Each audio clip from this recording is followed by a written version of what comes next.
Ladies and gentlemen, good day and welcome to the Federal Bank Limited Q2FY26 earnings conference call. As a reminder, all participant lines will be in the listen-only mode, and there will be an opportunity for you to ask questions after the presentation concludes. Should you need assistance during the conference call, please signal an operator by pressing star then zero on your touchtone phone. Please note that this conference is being recorded. I now hand the conference over to Mr. Souvik Roy, Head Investor Relations, the Federal Bank Limited. Thank you, and over to you, Mr. Roy. Thank you so much, and good afternoon, everyone. Thank you so much for joining us on a Saturday. We truly appreciate you taking the time. Today is Dhanteras, and with Diwali just around the corner, we wish all of you and your families health, prosperity, and a wonderful festive season ahead. We remember the fact that today is a crowded results day for all of you, so we actually thought to start a bit early and give you enough time for the other calls. Many of you had actually mentioned in the last call that weekend calls are tough. We do understand that, but unfortunately, given the results calendar this quarter and the number of moving parts, we couldn't shift it around this time. We did, however, wanted to get all the fireworks out of the way before Diwali. So hopefully, ab se kabhi aur, no more Shanivar. All our senior management members are on the call with me, including our MD, our EDs, and the business heads, and they'll be happy to take your questions after the opening comments. With that, let me hand it over to our MD, Mr. KVS Mani. Over to you, sir. Thanks, Souvik. Good afternoon, everyone. Thank you for joining us for our Q2 earnings call. I have now spent over a year in this role. I can say with conviction that I feel confident both about where the bank stands today and about our collective ability to steer it steadily towards the goals we have laid out.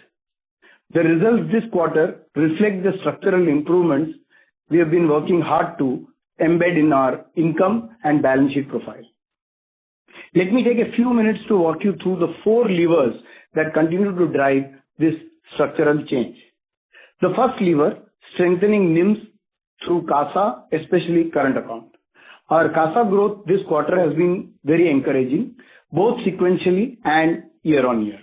Even more importantly, the average CASA balances have risen meaningfully, even more than what the EOPs reflect, showing that the growth is not just at the quarter end, but sustained. Within that, our current account growth has been strong. We have also gained share in our NRI franchise on the savings side, which remains one of our natural moats. Our remittance market share has climbed back from 18.5% to 21%, showing renewed momentum on that front. On the corporate CA front, our cash management business is an area of progress.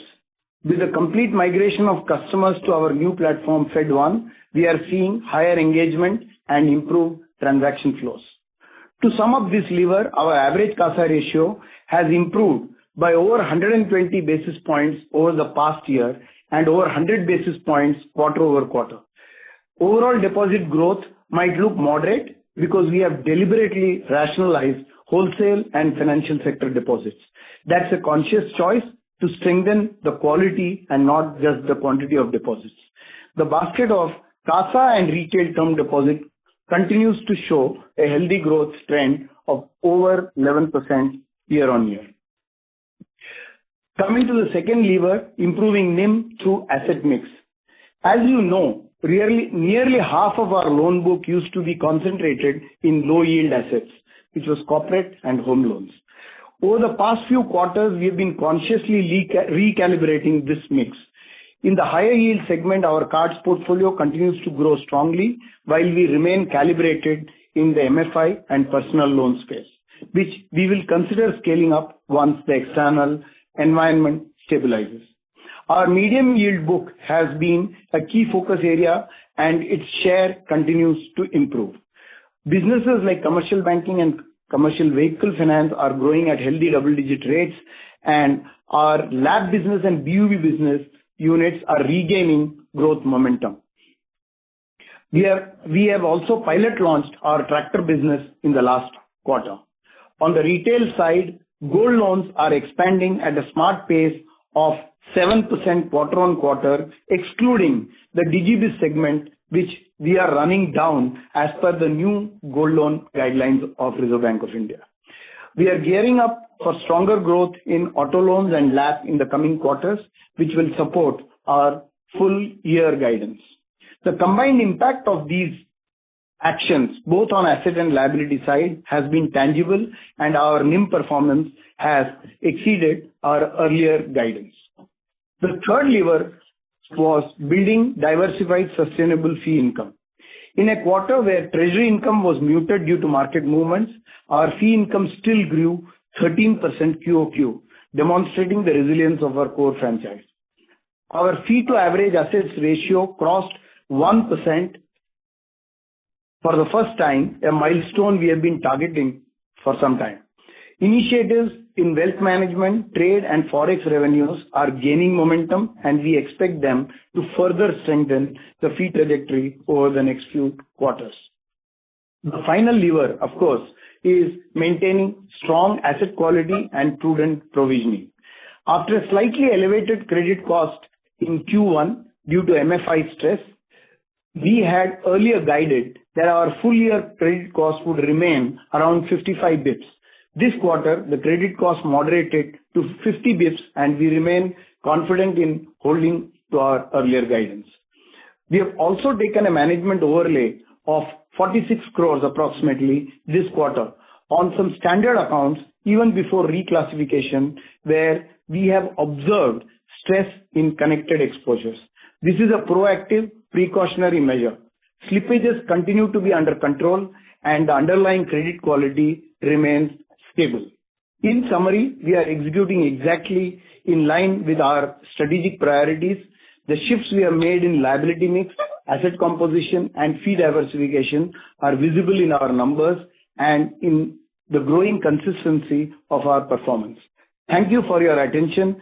I will now open up the call for questions, which my colleagues and I are happy to take.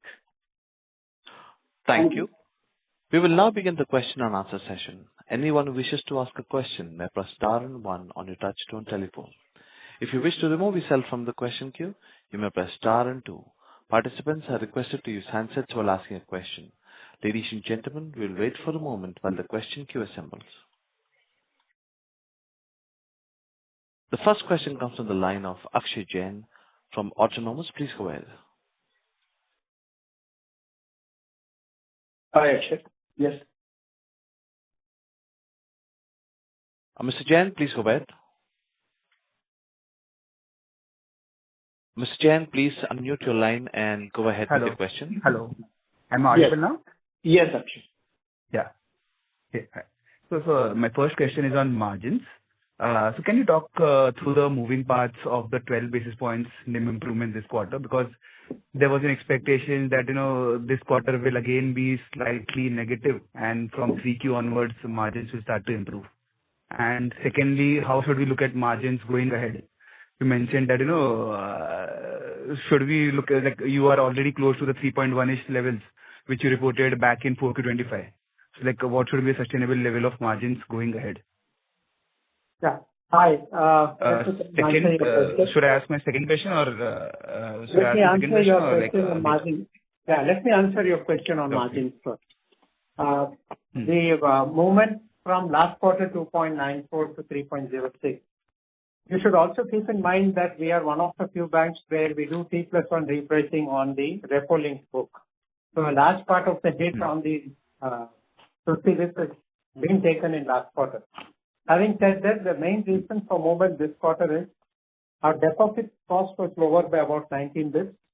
In addition to that, our cost of borrowing was down by about 3 basis. So together, that's 22 basis on the liability side. Our yield on advances dropped by 14 basis. Okay? And then we gained 1 basis in CRR and another 2 odd basis from optimization of other assets and liabilities. So that's how the movement is from 2.94 to 3.06. Largely driven by lower deposit and borrowing costs, because we also dropped our savings rate, if you remember, last year, quarter in June, mid-June. Yeah. And Akshay, going for, of course, our intention is to change our NIM profile over a period of time by continuing to focus on what I call the mid-yielding assets. So we do expect improvement in NIM going forward as well, of course, subject to further rate cuts and things like that. But yes, our attempt will be to continuously look at improving the NIM profile to beyond what we started this exercise from. Right. Okay, sir. Got it. Secondly, sir, on the growth. So growth has been like pretty low this time on around 1.5% QOQ, which is like almost half the system. So how should we see growth going ahead? Like, are we comfortable enough to meet the 1.2x nominal GDP target which you had quoted for this year? So Akshay, just some background to growth, which is very important for us to understand. When we started this, trying to restructure our asset side, 50% of our asset book was in low yielding segment, what we call the low yielding segment. That is corporate and home loans constituted over 50% of our book. Yeah. They still do very close to that. And that is one. Second, you also know that we had a 53%, 1 year back, we had 53% of our book in repo-linked assets. So there are, what we are trying to do is a structural shift over a period of time. And these structural shifts need time and effort over a period of time to correct. If 50% of your book is such that you do not want a double-digit growth on them, and or you don't want aggressive growth on them, you need to do doubly more on the rest of the 50 to get a particular growth rate. So please keep that in mind. And if you see, even there are segments where we do not want to press the accelerator yet, like for example, MFI or personal loans, areas which we did not want to press the accelerator. So wherever we have chosen, so the way to look at it is in our chosen areas of growth, we have been able to grow quite handsomely. If you look at our commercial bank, it is growing at late 20s kind of growth rate. Our cards is growing. Our gold loan, as I mentioned, if you take away the DigiBiz business, that is the wholesale part of that gold business, which has to be run down because of the RBI new guideline. If you take the retail gold, we are growing at close to 7% QOQ on that. So, the way we look at it is we need to grow, of course, we need to grow and we need to grow profitably in line with the structural objectives we have to build a sustainable, good quality franchise over a period of time. And therefore, we continue to remain bullish. I think there are areas like LAP and BUB, which have just about reversed their negative trend over the last quarter to positive territory this quarter. But we do expect these to grow faster in the coming quarters and build momentum through that. So we are quite clear that in our chosen areas of growth, we will grow. I hope that answers your question. Yes. On asset quality, last quarter was impacted by MFI and partly by business banking. So this quarter, is it safe to assume that all things are back to normal? So the MFI, of course, that continuing 50% provision that happens, we provide over 2 quarters all the unsecured. So that hit has, of course, come this quarter, right? Last quarter's slippages do hit this quarter. And if you look at the slippages, they have dropped. But are they in comfortable zone? I don't think so. So MFI stress, I think, is still play. It is easing for sure. I mean, we have seen the peak already last quarter, not this quarter. And month on month, we have seen easing of that. But has it completely come to a territory where we are comfortable? The answer is no. But rest of our asset book actually has stood rock solid on the asset quality side. We have no reasons to be concerned about anything on the asset quality or any other business other than just the MFI-led business. Understood. And the credit cost excluding MFI has almost actually slightly declined. In fact, our credit cost excluding MFI has slightly declined, if at all. Yeah. Understood, sir. Thank you. Just last one clarification. So there is an exchange notification on capital raise. So is it just an enabling resolution or is there something more to read into it? Since we have given a notice for a board meeting on 24th, let's respect the board's authority to make decisions and then talk to you on that. So we will just now leave it at that. Let the Is board. it an enabling or like it's not an enabling one? Is it? Let's wait for the 24th, please. Okay, fine, sir. Thank you. Yeah. Thank you. Next question comes on the line of Mehruk Adjania with Nuvama. Please go ahead. Yeah, hello. Hi. My first question. Hi. My first question is on margins. So, we've already done a good job on margins. They've come out better than expected or even better than guidance. How do you expect them to improve further in the second half? And then, in terms of the CASA ratio, right? So once balance sheet growth picks up, you've consolidated in the segments which were low yielding and grown in mid yield to high yield.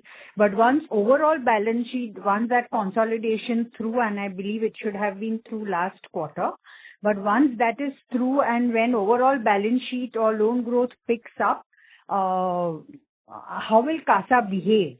I mean, just now the growth is also low, so overall deposit growth is low. That is also helping the CASA ratio. So Right. That's my first question. Right.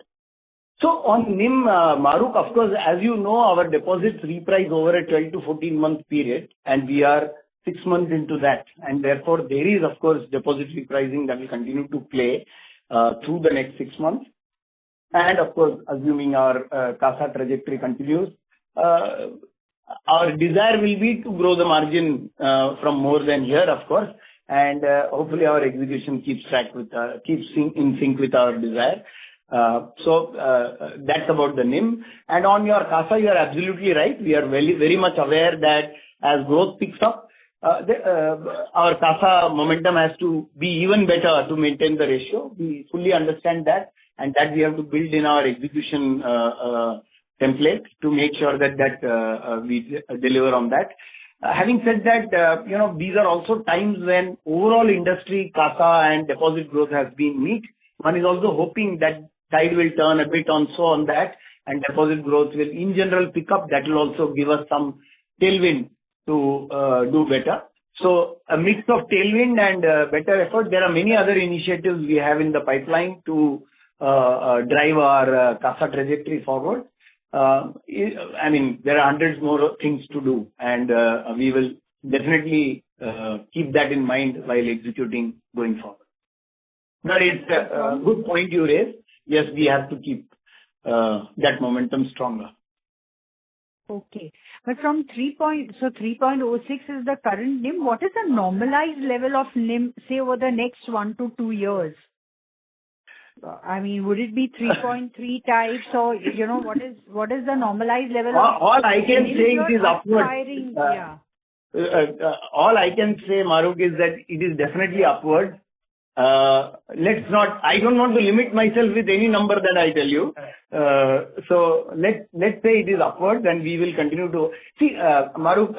The reason I am also hesitant to tell you there are many moving parts in this game, right? One, like I said, we are trying to restructure liabilities, we are trying to restructure assets. So it's a mixture of things that is happening. Then there are external factors like rate cuts, further rate cuts that can happen.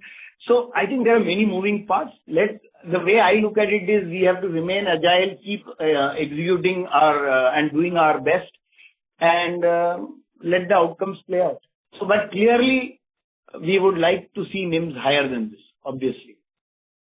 Sure. And in terms of asset quality, the MFI stress has peaked, but it's still there, and hopefully in the second half or by fourth quarter, it will decline much more.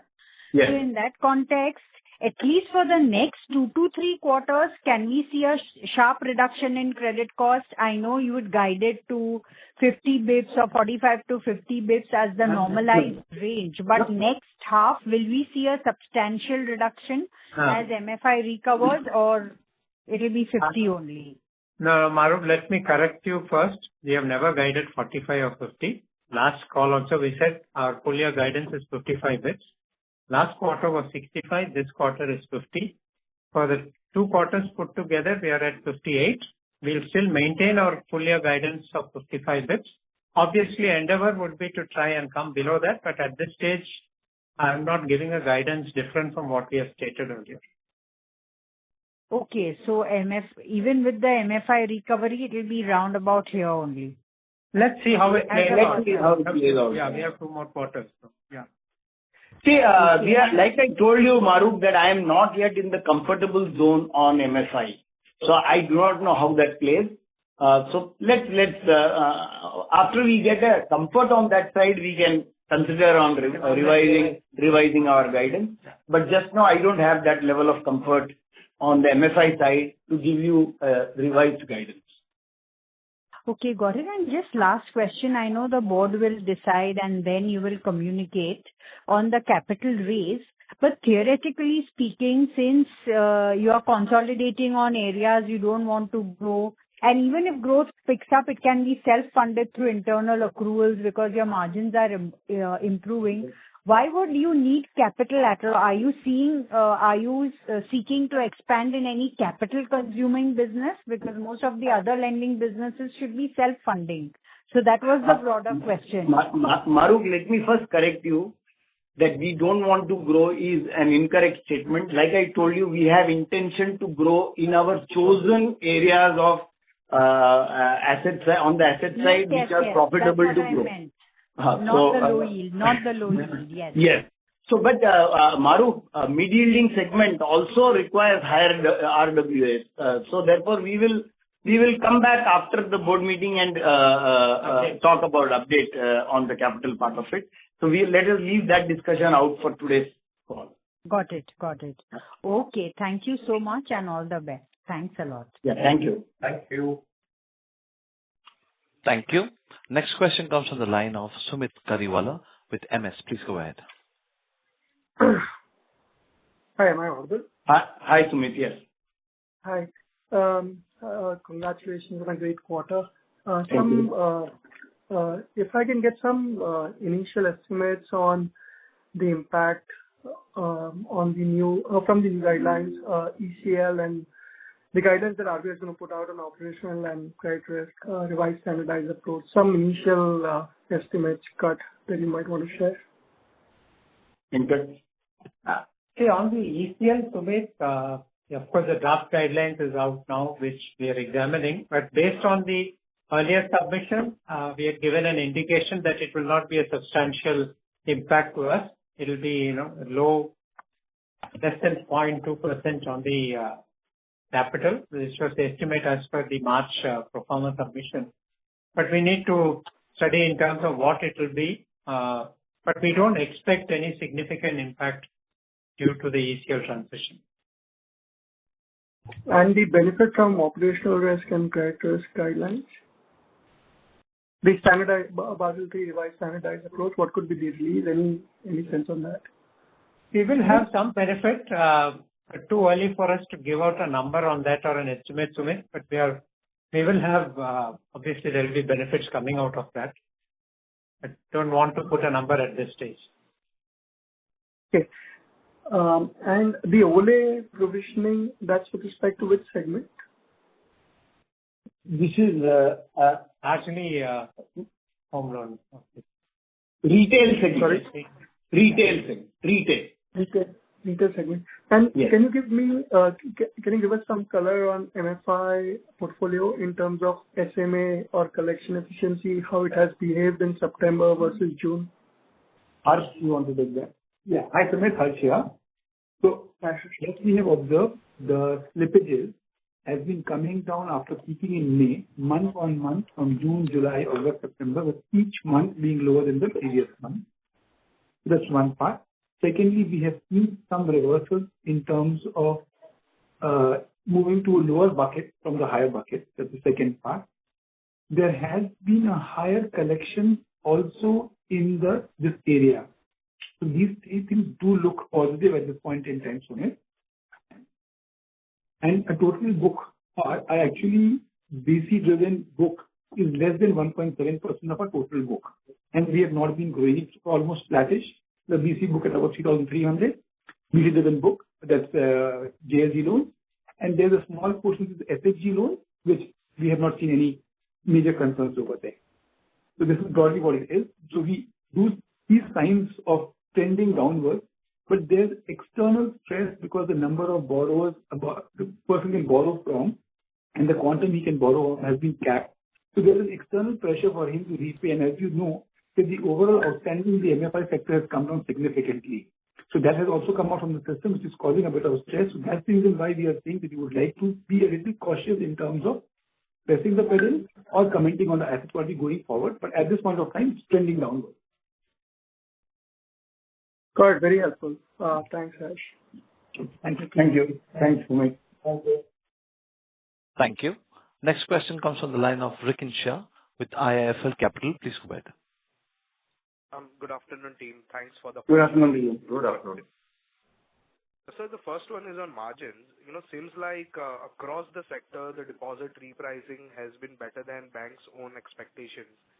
Even you had indicated potential mid-single digit NIM contraction last quarter in this one. So what has changed in your own assessment? What has surprised positively on deposit repricing? That's number one. And I have a couple of other questions as well. I'll ask them a bit after that. Rikin, it is not only about pricing. Pricing is, of course, we were quite agile on pricing side, but it also, as I had mentioned in my the CASA ratio, 1% improvement in a quarter also makes a big difference, right, to the cost of funds, and therefore it's a mix of volume and rate actions. And like I also mentioned that we cut our wholesale deposits and went more retail. On the wholesale side, whatever we did on short term. So there are several rate actions we took, which has basically dropped our cost of funds. Like I said, while we gave a guidance last quarter, after the last quarter, through the quarter, of course, we remain agile and do stuff which we look at as opportunities in the market. For example, if you look at the average CASA growth, is 6% QOQ, which is much more than we would have estimated in the beginning of the quarter. So, and that makes a big difference to cost, right? So therefore, there are mixed actions, and I would say partly good execution, partly markets, partly secular trends. Yeah. Got it, sir. And that nicely rolls into my second question. Clearly the average CASA balances have picked up in the recent quarters. And, you had laid out in your strategy a few quarters ago what you aspire to do in the medium term. And in your opening remarks, you did mention that NRI and remittance market share has improved. Any other levers beyond that have started working in terms of government balances, etc., that has already started to yield results? If you could elaborate on that. Yes, government business is also doing better. In fact, some of the car uptick has been driven also by that. So we have multiple initiatives like that, which are, some have started playing out, some are yet to play out. For example, FedOne is, we have launched essentially our payment side, right? We have yet to launch our collection side products on the corporate side. I think as we do many of these initiatives, there are multiple initiatives in the pipeline. As we start building our wealth proposition, which we have not yet gone live with that.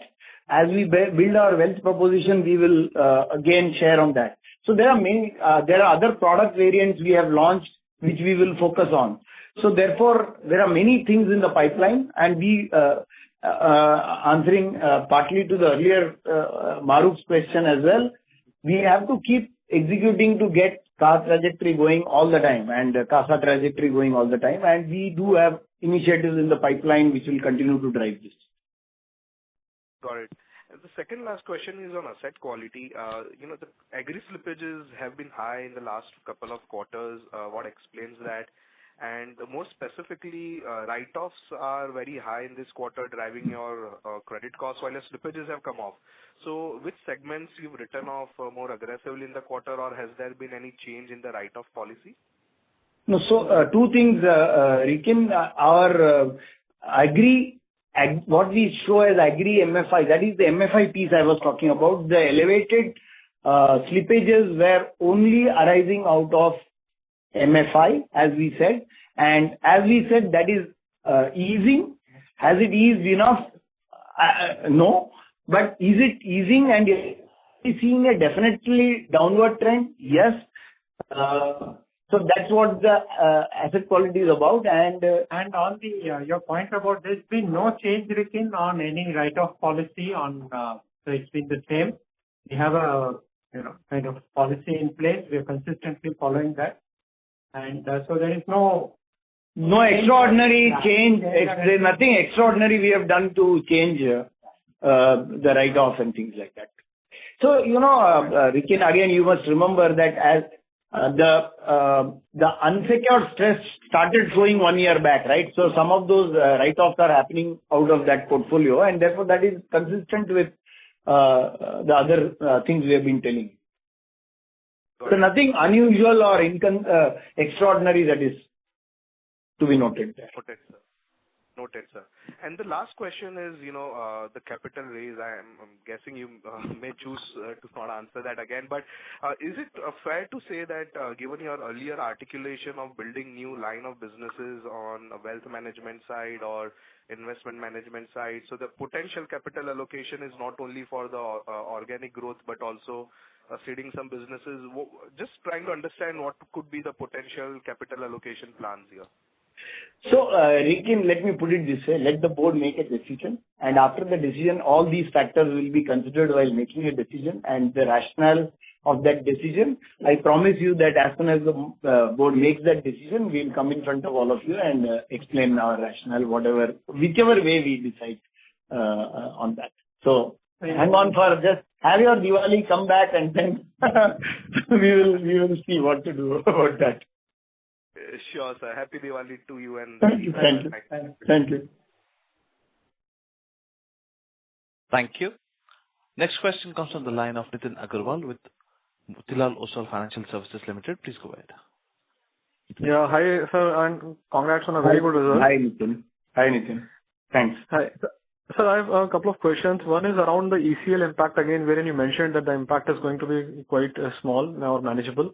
So do you think that this will come in the way of the targeted ROA improvement, because we have laid out a target to be somewhere in the middle of top 3 and the next 3 in terms of ROA and our number that we look at. So will this, covering up this provisioning gap, will this come in the way of us achieving that target over the next 2 years? So let me put it this way, Nitin. Of course, one-time impact, whatever happens, that Venkat did give some guidance on. But that anyway, that is one time. We do not expect on a running basis the ECL methodology to land up giving a significantly higher kind of credit cost. We do not expect our fundamental credit costs to change, right? Just because the methodology of accounting them changes, our fundamental credit cost should not change. So, but this is early stages, like Venkat said, we are analyzing that. But in principle, if I were to respond without getting into the details and the mechanics of the numbers, new methodology should not typically result in a higher credit cost just because of some mathematics, right? Truly, we should lose more money for our credit cost to go up. Right. Yeah. Right, sir. And so the other is on the Yes Bank stake sale. If you can help us know how much is the gain and how have you reflected that in P&L or balance sheet? How is that accounting done? Just to tell you, Yes Bank was taken into our AFS in the balance sheet when the revised accounting norms were announced, and that has gone direct. That is what they call the designated equity. And it went into the reserves, the profit on sale of that. Actually, in the year, it was a negative. As of March, it was restated at a particular price, and there was a small loss which went directly into the reserves. Reserves directly. Okay. Yeah. Sure, sir. And so the last question is on the credit card, wherein we have made a very strong progress. It is also helping us improve the fee intensity. But if you can talk about where we are in the profitability journey in this segment and how is the sourcing mix now between internal and external customers? Yeah, I will ask Virat to address that. Yeah. So strategically, we are moving into acquisition by our own team. So our organic card number is growing. And at the same time, we have what you call tightened or revised our policies on the to the fintech, the cards that we were sourcing. So these two steps, on one side, the organic sourcing is helping us to get better customers, and most of them, the bulk of and almost 90% of the customers are our existing customers. So from that point of view, it improves the stickiness of the customers with the bank. So all in all, and we will focus on how do we grow our organic card acquisition as a business going forward. Right. And in terms of product profitability, where are we on the ROA journey in this segment? Nitin, the way we look at it is there are two parts to this, organic and inorganic. Our organic strategy is to, of course, all upside ours, all downside in the beginning hours, right? All acquisition cost goes into us. Of course, as long as we keep our acquisition internal, we can control that, but all the upside is us. When we work with fintech partners, we share some upside, right? So it is a mixed strategy we follow. A mix between the organic and fintech will give us a balanced strategy of building ROA. So I would say we are not yet in big profit zone. We are in the mild loss, mild profit kind of zone just now. I think scale is important to build profits in this business, but I think these are early days from ROA perspective. And moreover, we have recently embarked on this growing our organic card. So as the card age grows up, our spend will go up, and as the spend will go up, eventually it will translate to the profitability. But early days. Yeah. Sure. Got it, sir. Thank you so much, and wish you all the best. Thank you. Thank you.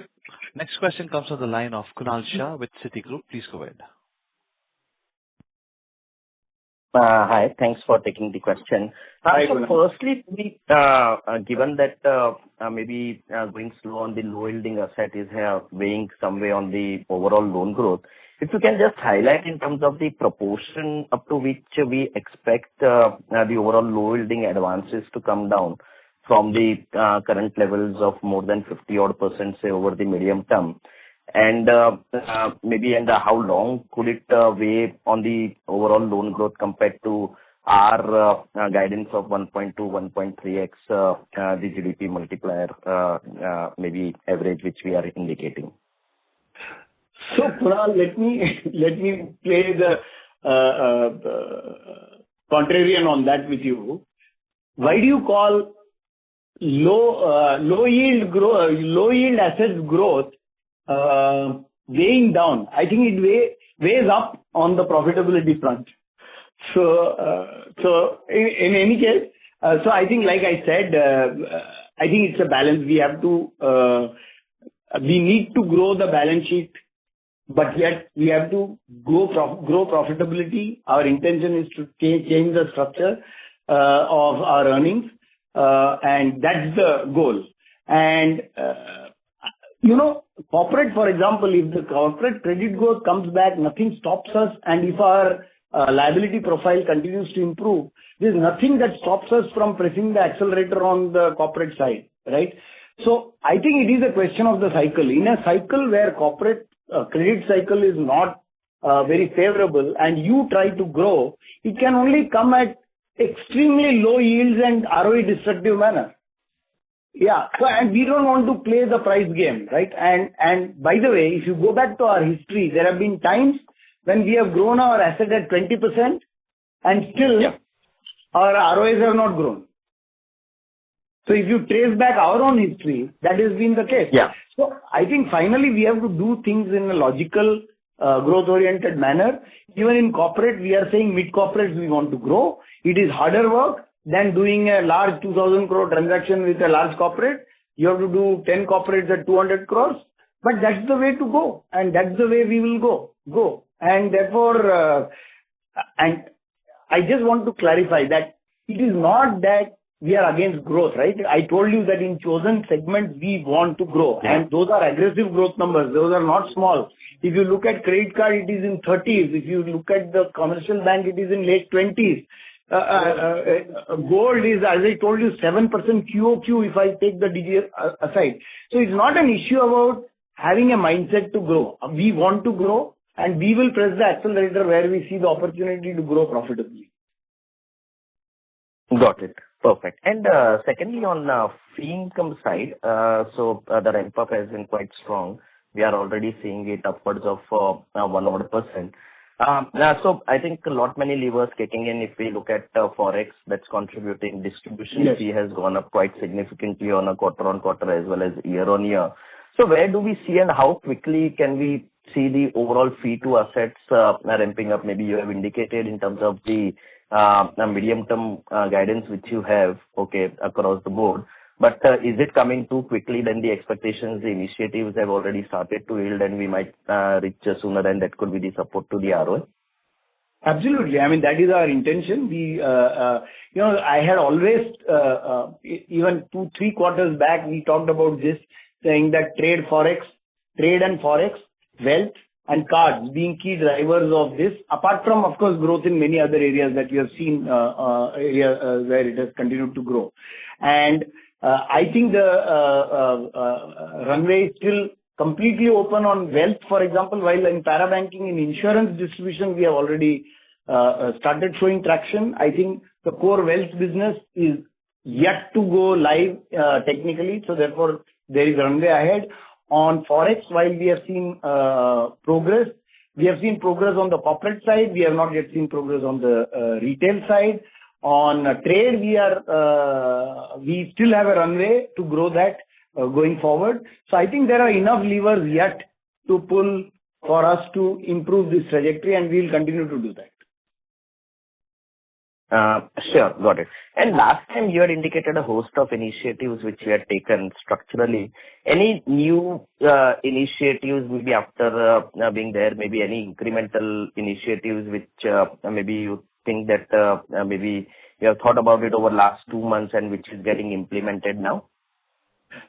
Kunal, we already told you that we have 50 odd projects, large projects which we are running as what we call the Project Breakthrough. Yes, of course, maybe after the December quarter we will come with. I had given a kind of a small update in the early stage update in the last quarter, but we will come back to you with the December results and give you a more comprehensive update. There are initiatives always in the pipeline, and of course, we have to keep doing what we have to do, but we will come back with a full update. There are many initiatives that are, of course, in the pipeline. Got it. Okay. Yes, thanks and all the best. Yeah, thanks. Thank you. Next question comes from the line of MB Mahesh with Kotak Securities. Please go ahead. Manish, hi, Mahesh. And a few questions. Sir, just you or Venkata, one of the two on the questions on margins again. When you look at the yield on advances decline of about roughly about 20 and corporate deposits on 20, how do you explain margin expansion here? No, Venkat. Mahesh, what you are looking from that, don't derive the number from that. You will have to look at it from a NIM perspective. From a NIM perspective, the deposit and borrowing cost, clearly we have a 22 bips save there. Whereas the yield on advances has dropped only 14 bips. So you get a clear 6 bips out there. 8. And in addition to that, there is a 1 bps from CRR, which I told earlier. And we also did, we continue to do optimization of a balance sheet in terms of other assets and other liabilities. We have got about a couple of bits from that. That is an ongoing exercise. We will see how, there are still some more assets which we feel we can get returns out from or dispose and all that. So that is work in progress. So that's how the... And just to clarify... Sorry? And just to clarify, there is no one-off in the interest income or on the... Not at all. No. Okay. Absolutely no one-off. The second question, sir. We missed the direction of margins this quarter. So just trying to clarify here, if everything were to remain as what it is today in terms of interest rates, does margin go up or go down, or it remains flat next quarter or in the next 2 quarters? How does it move from here onwards? Mahesh, it does go up, obviously, for the simple reason that, like we always tell you, that our deposit reprice over 12 to 14 months, deposit side. The term deposit side reprices over 12 to 14 months. So we are in the middle of that cycle. Yeah. So there is going to be repricing of our deposits for another 2 quarters, if not slightly more than that. Correct. So that benefit will flow. Of course, asset pricing will. And this is assuming no rate cut, like you said. Yeah, rate cut is a separate. After you clarify, you are asking me a question. All remains same. Yeah. I mean, one last clarification. In your mind, you think that the bank requires additional capital to do the current level of business, or it is, or do you have a capital adequacy ratio in mind that suggests that this is on the lower side? Mahesh, again, I will leave the question at that, answer at that, saying that let 24th board meeting happen. Let us make that decision. The board will meet and discuss all issues. Whatever is the outcome, let's then come back and explain to you the update, rationale, all of that we will talk about. Perfect. Give us those few days to come back to you on that. Yes. Happy Diwali. Thank you. Thank you. Next question comes from the line of Piran Engineer with CLSA. Please go ahead. Yeah. Hi, team. Congrats on the quarter and happy Diwali. Just on the standard asset provision, once again, the management overlay thing, what exactly was that, and on what portfolio size did we take that 48 crores? It's 46 crore, Piran, the management overlay. It's a proactive decision which we have taken on standard assets which have not been reclassified, where we are seeing some stress on connected accounts. So as a proactive measure, we have taken the 46 crore management overlay. Okay. Last part of that is in the retail. And largely in retail, yeah. So it's like the same borrower has another loan which is, say, stage 2. That's what you mean by stress? And not the same borrower is very clear. The same borrower will be classified. Connected borrower. What do you mean by connected? Sir, we will take you that offline, and there are the technical terms and all that. Okay, fair enough. And just secondly, getting back to this NIM thing, because a promoter and a company of the promoter, private limited company of the promoter are connected. Just as an example. So okay. There can be issues like that. So just as an example, there are scenarios there that we don't want to take you through the whole thing on a call like this. No, fair enough. Now I get it. If it's so one is corporate and one is the person. Fair enough. That's one of the scenarios. That is one of the scenarios. Yeah. Got it. And also just on this NIM thing, is there some benefit in terms of day count accounting that has accrued this quarter? No. Usually in certain quarters there is a hit and then some quarters there's a benefit. Just want to make sure that this is an absolutely clean number. This quarter, nothing, sir. No. BAU in normal course. Yeah. BAU normal course. Okay, perfect. That was it. Yeah, thank you so much for this and wish you all the best. Thank you. We take one more. Operator, one more question, probably we can wrap it up. All right, thank you. So the last question comes from the line of Param Subramanian with Investec. Please go ahead. Yeah, hi. Thanks for taking my question. A couple of data keeping questions first. What is your LCR for this quarter? And what is your CET1 including profit? 129. 129. Yeah. 1 minute. Let me just 129. Yeah. 129. Okay. And what is the CET1 including profits as of this quarter? CET1. Do we give that? It is 15.71. Yeah, and it's given on an annual basis. But, yeah. 15.71 including profit, CET1, right? Yeah, that includes CET1. That's CRAR. 15.71 is CRAR, includes CET1. Without profit. The profits we do only at the end of the year. Plowback we do only in Q4. We don't do that calculation through the year. At this stage, we haven't taken. We haven't done that profit.